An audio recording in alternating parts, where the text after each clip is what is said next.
Friends, आज की इस वीडियो में हम आपको सिखाएंगे कि आपने जो वॉशिंग मशीन है, चाहे वो फ्रंट लोड है और चाहे वो टॉप लोड है, तो उसका जो वाटर इनलेट वाल्व है उसको आपने कैसे खोलना है और उसके लिए टूल कैसे बनाना है। क्योंकि अक्सर ऐसा हो जाता है कि जिन इलाकों में पानी बहुत ज़्यादा हार्ड होता है तो इसके अंदर स्केल्स बन जाते हैं। तो नॉर्मली तो ये अगर आप नोज प्लायर से खोलें तो अगर साफ़ है तो बिल्कुल खुल जाता है, तो आप इसको रिपेयर कर सकते हैं और जब ये साफ़ होता है तो इसमें प्रॉब्लम भी नहीं आती है। लेकिन जब इसके अंदर स्केल्स आ जाते हैं और ये पूरा वाइट वाइट हो जाता है और ये जाम हो जाता है, इसका डायफ्राम, इसका जो पिस्टन है ये इसके अंदर जाम हो जाता है और फिर इसको सफाई की ज़रूरत पड़ती है और इसको सफाई करने के लिए खोलने की ज़रूरत पड़ती है। तो अगर आपके पास प्रॉपर टूल होगा तो फिर आप इसको आसानी से खोल सकते हैं, अदरवाइज़ इसको खोलना बहुत मुश्किल हो जाता है और ये आप चाहे इस पे जितना मर्जी जोर लगाएं ये नहीं खुलता है। तो ये ख़राब हो जाती हैं जगह सारी, लेकिन खुलेगा नहीं। तो आपके पास के लिए इसको खोलने के लिए प्रॉपर टूल होना चाहिए।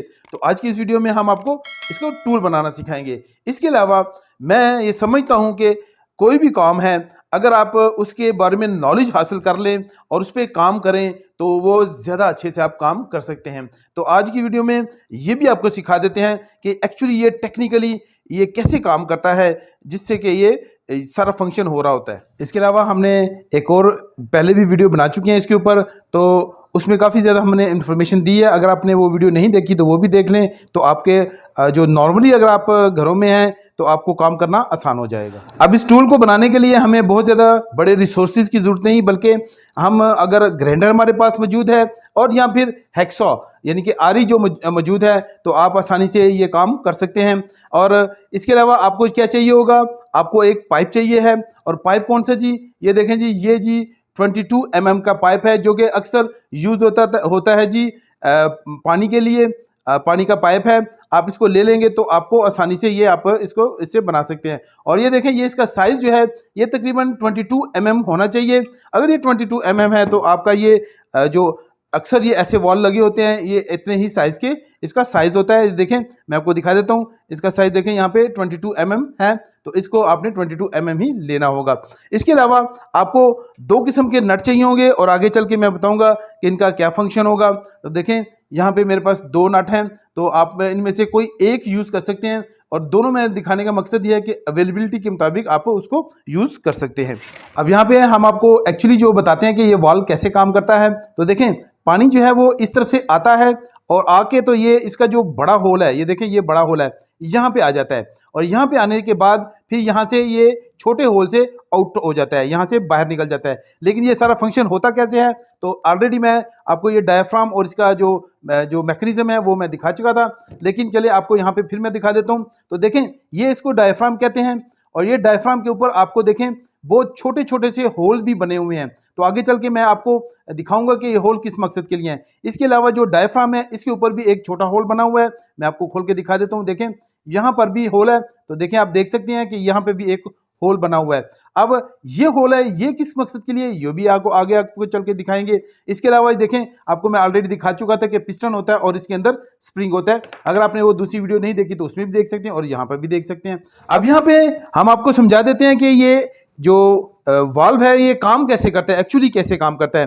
तो इसको बहुत आसानी से समझा जा सकता है, लेकिन गौर से देखिएगा। देखें यहाँ पे जब पानी इंटर होता है तो पानी में प्रेशर होता है, उसमें जोर होता है। तो जोर होने से क्या होता है कि ये देखें मैंने दो एरो यहाँ पे बनाए हैं यहाँ पे, तो ये डायफ्राम के साथ आके लग जाता है। अब डायफ्राम के साथ जब लग जाएगा तो डायफ्राम जो है वो ऊपर की तरफ जा सकता है, लेकिन जब वो बंद पोजीशन में होता है तो क्या होता है कि ऊपर से ये स्प्रिंग और पिस्टन का प्रेशर भी आ रहा होता है और ये जो होल है उसको बंद कर देता है। अब यहाँ पे जब ये होल बंद हो जाता है तो क्या होता है कि प्रेशर जब इधर से आता है इन माइक्रो होल से गुजर के, तो यहाँ पर भी ये प्रेशर जो है वो इसके बराबर होना होता है। अगर ये बराबर प्रेशर नहीं होगा तो ये डायफ्राम फिर अच्छे से काम नहीं करेगा। तो फिर क्या होता है कि यहाँ का प्रेशर और यहाँ का प्रेशर स्लोली इक्वल हो जाता है और यूं ये डायफ्राम जो है वो बंद रहता है। अब अगर जब इसको खोलना होता है तो खोलने के लिए फिर एक टेक्निक यूज की जाती है जो कि है मैग्नेट। तो इस मैग्नेट को इसको मैग्नेट दिया जाता है। तो मैग्नेट देने से ये जो पिस्टन है ये ऊपर की तरफ चला जाता है। जब ऊपर की तरफ चला जाता है तो ये होल खुल जाता है। तो ये होल खुलने से क्या होता है कि यहाँ का प्रेशर कम हो जाता है।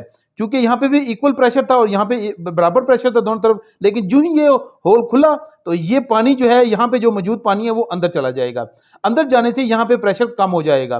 कम होने से क्या होगा, एक तो ये स्प्रिंग भी ऊपर जा चुका है और यहाँ पे प्रेशर क्योंकि ज्यादा है तो ये रबर जो है ये ऊपर की तरफ चली जाएगी। जब ये रबर ऊपर की तरफ चली जाएगी तो पानी ऑटोमेटिकली इस वाल से आउटलेट में चला जाएगा। अब यहाँ पे मैं आपको बताऊंगा कि ये दो नट जो थे वो मैंने किस लिए दिखाए थे। तो देखें, अगर आपके पास ये वाला नट है बिल्कुल बंद और देखिए इसके ऊपर हमने ऐसे इसके ऊपर लगाना है, तो लगाने के लिए क्या है कि अगर आपके पास ये वाला नट है तो फिर आपने ये देखें इसको इससे बड़ा रखना है, कम से कम इतना बाहर निकाल देना है, ठीक है। और अगर आपके पास ये वाला नट है तो फिर तो ये अंदर इसके जा सकता है, बेशक आप फिर इसको छोटा भी बना लेंगे तो उससे कोई फर्क नहीं पड़ेगा। तो अब देखें मैं ये वाला नट यूज़ करूंगा क्योंकि मेरे पास अवेलेबिलिटी मौजूद है, तो इसके मुताबिक मैं इसको छोटा रखूंगा। तो अपनी साइज़ जो है देखें मैंने इसको देख लिया। अब यहाँ पे मैं मार्क कर लूँगा अपनी ज़रूरत के मुताबिक। यहाँ पे मैंने देखें इसको मार्क कर दिया, तो यहाँ से मैं ये काट के पीस तो मैं आपको आगे दिखाता हूँ कि मैं क्या करूँगा।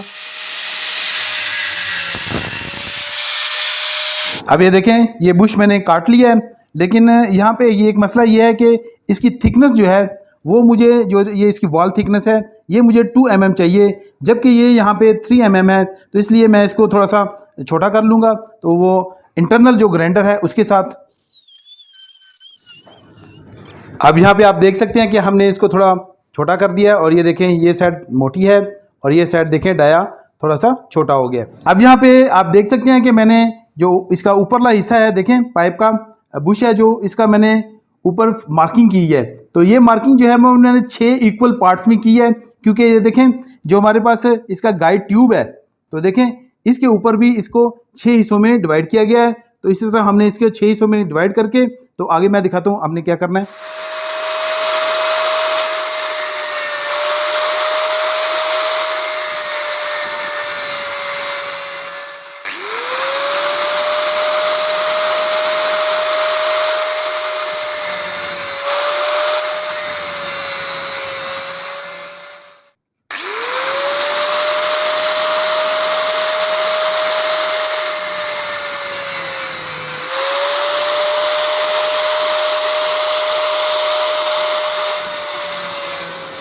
अब इस नट को जो है इसके ऊपर इक्वली जो है वो हम वेल्डिंग कर देंगे।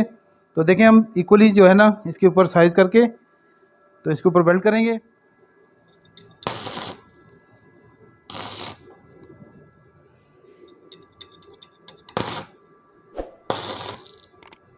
अब यहाँ पे ये टूल रेडी हो चुका है, देखें आप देख सकते हैं, आपको और से नज़दीक से दिखा देता हूँ। और देखें ये इसमें मैंने कट्स डाले हुए हैं।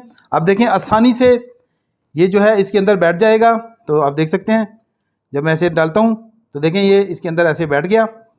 तो थोड़ा सा प्रेस कर दें ताकि इसके अंदर झरियों में अच्छे से बैठ जाए। इसके बाद जो है आपने क्या करना है कि कोई सी भी 17 नंबर गोटी पाना ले लें और इसके साथ इसको टाइट भी कर लें और खोल भी सकते हैं। तो देखें इसके साथ मैं इसको टाइट भी कर सकता हूँ और इसको देखें खोल भी सकता हूँ। तो देखें ये आराम से, तो चाहे ये फिर जितना मर्जी टाइट हो जाए इससे मुझे कोई ऐसा मसला नहीं होगा और ये ख़राब भी नहीं होगा।